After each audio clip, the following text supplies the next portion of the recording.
Halo, ketemu dengan saya Ridwan Satya. Di kesempatan kali ini kita nggak akan bahas lagunya The Beatles, kita nggak akan juga ngulik lagu The Beatles, juga cover lagu-lagu yang lain. Tapi di kesempatan kali ini kita akan balik jauh ke depan, kita akan belajar tentang nada dasar. Kita akan belajar tentang matematika musik.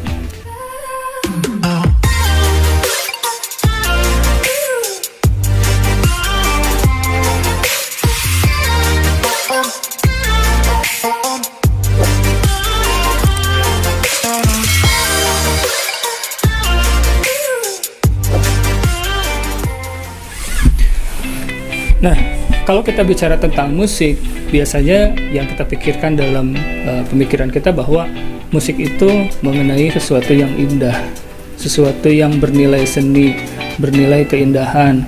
Rangkaian dari satu nada ke nada lainnya akan membentuk sebuah melodi. Melodi terbentuk juga dari rangkaian nada-nada yang membentuk harmoni disebut akord. Nah, sebetulnya sebelum keindahan itu terbentuk, sebelum keindahan bunyi-bunyian itu terbentuk, kembali lagi ke dalam satu prinsip awal, sebetulnya ada pola-pola yang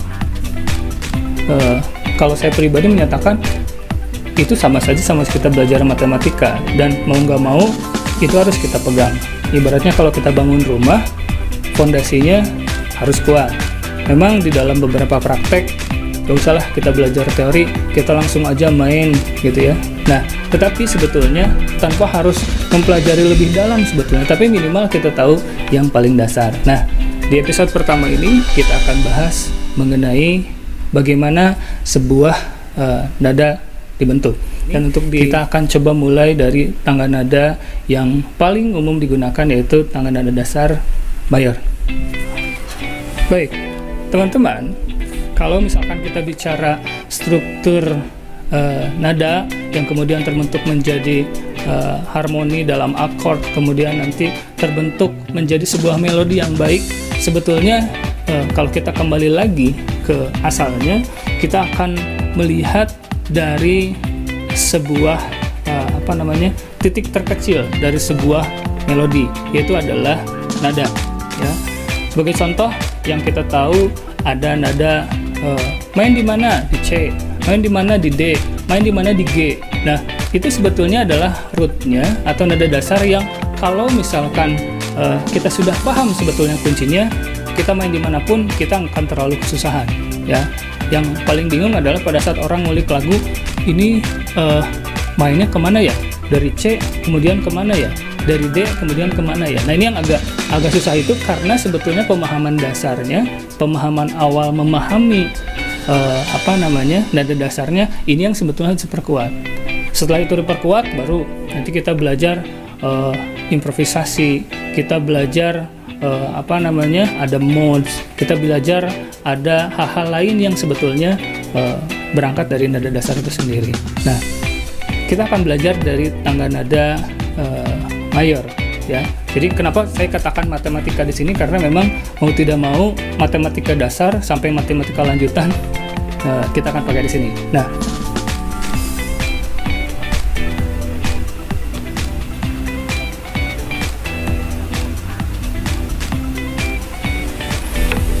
hal yang pertama yang harus diperhatikan pada saat kita memahami sebuah tangga nada, yang harus diperhatikan adalah satu kata yang tidak pernah kita tidak boleh tahu ya, yang dinamakan dengan interval. Nah, interval itu adalah jarak yang terjadi antara satu nada dengan nada lainnya. Artinya kalau misalkan kita belajar dari C, ada D, ada E. Nah, dari C ke D ini berapa intervalnya? Dari D ke E ini berapa intervalnya? Nah, sebelum masuk ke sana, nanti kita akan coba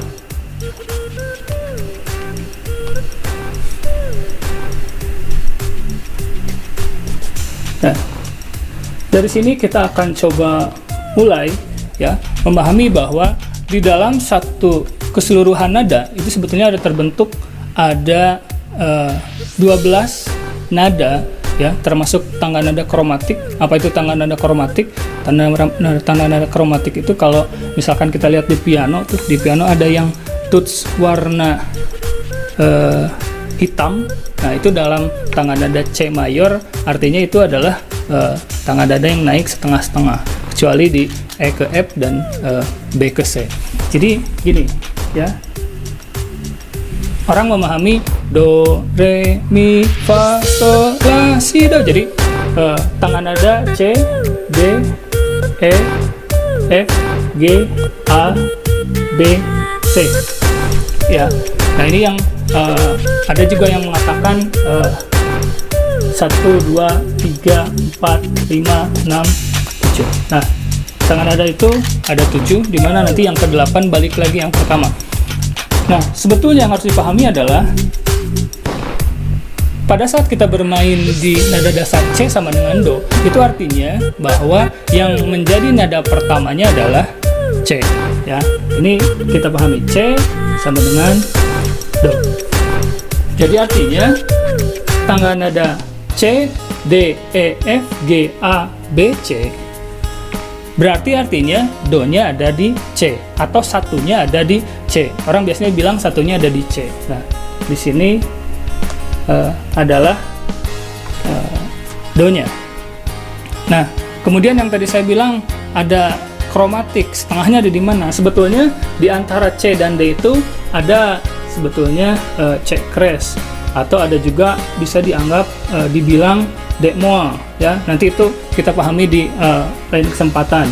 Nah, D ke E ini ada D crash, atau ada yang bilang dis, atau ada yang bilang E moll, atau ada yang bilang S. Nah, ini juga sama, kecuali nanti di tangan nada ketiga dan ketujuh ya, ini perpindahannya adalah setengah.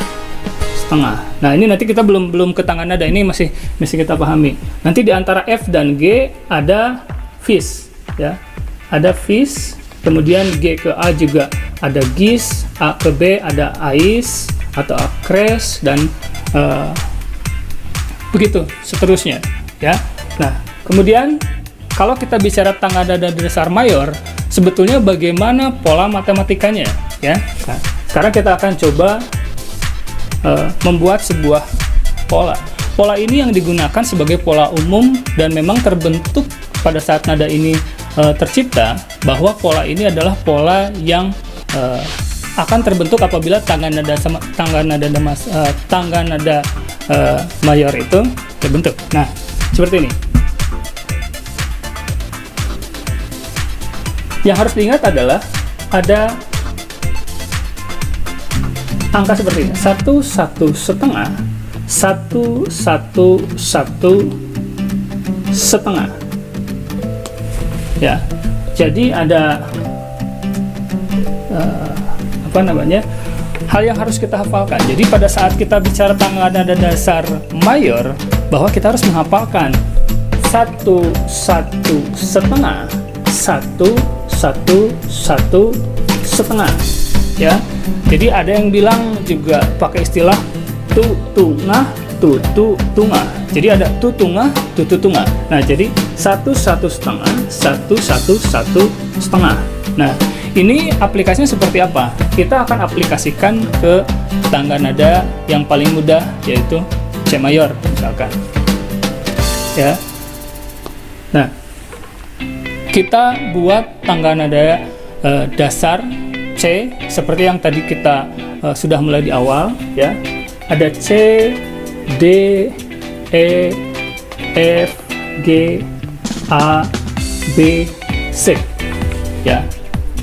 Ketika kita bicara C sama dengan Do, berarti satunya ada di C. Berarti 1, 2, 3, 4, 5, 6, 7.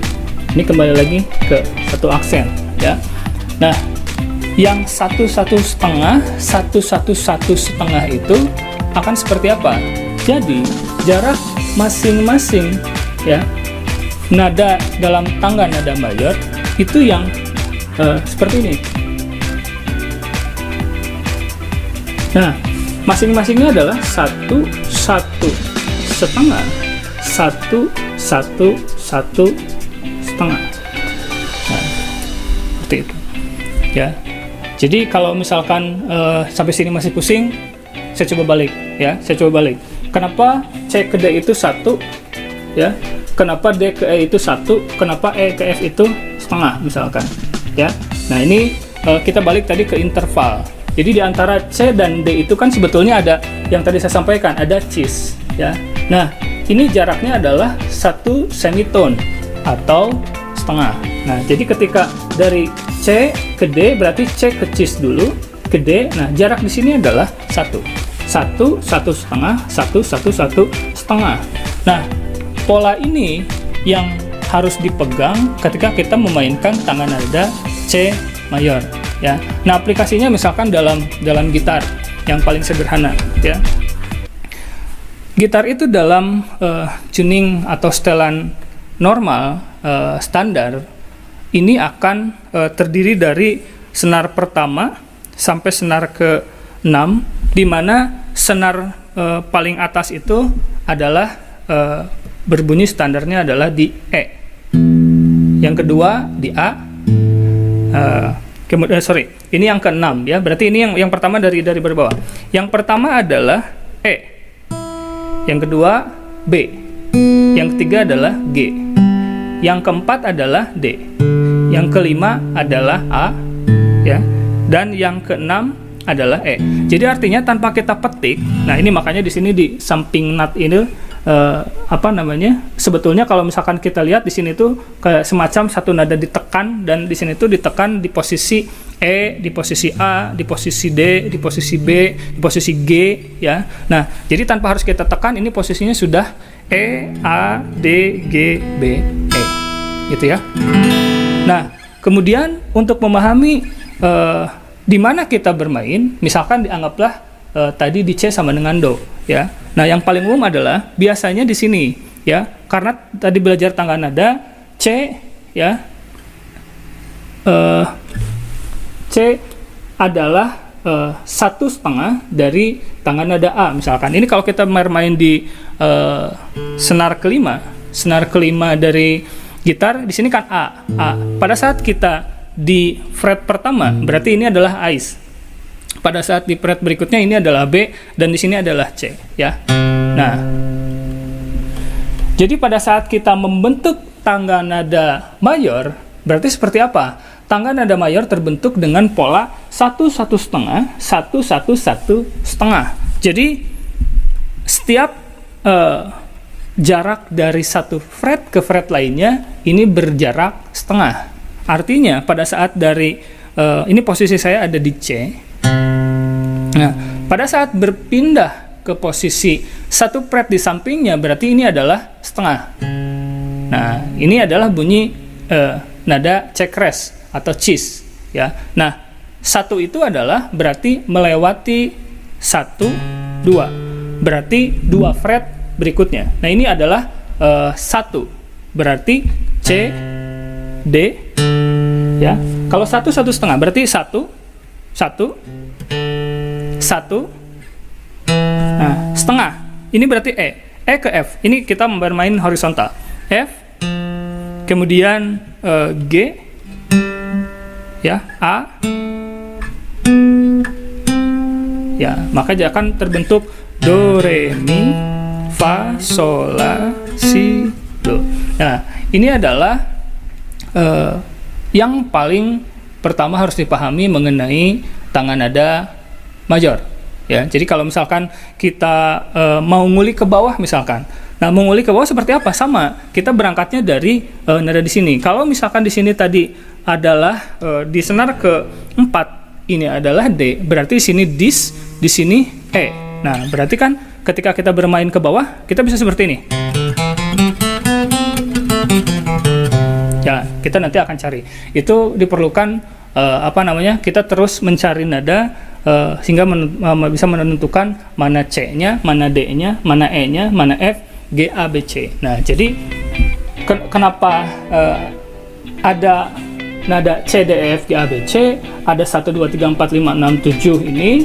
Nah, sebetulnya kenapa terbentuk ini karena pola mayor adalah pola 1, 1/2, 1, 1, 1/2. Nah, makanya musik itu memang berbicara keindahan, tetapi memang keindahan itu dibentuk suatu angka-angka yang sudah terpola. Ini pola yang sangat sederhana sekali, pola yang sangat dasar sekali. Pola improvisasi, pola nanti di kita bicara di tangga nada yang lain, itu polanya sudah berbeda lagi. Jadi pada saat kita bicara bermain di mayor, ya, nah maka polanya adalah sama seperti itu. Nah, kemudian bagaimana kalau kita bermain di tangga nada lain, misalkan di D sama dengan Do, atau di E sama dengan Do. Nah, ini pun sama, ya. Jadi ini pun sama. Kalau kita bermain di D sama dengan Do, ya. Nah, nanti dari D sampai D lagi, itu polanya harus 1-1 setengah, 1-1-1 setengah. Nah, itulah yang kemudian kita akan sebut sebagai tangga nada mayor secara utuh, ya. Nah, di pertemuan berikutnya nanti kita akan coba bahas apa itu sebetulnya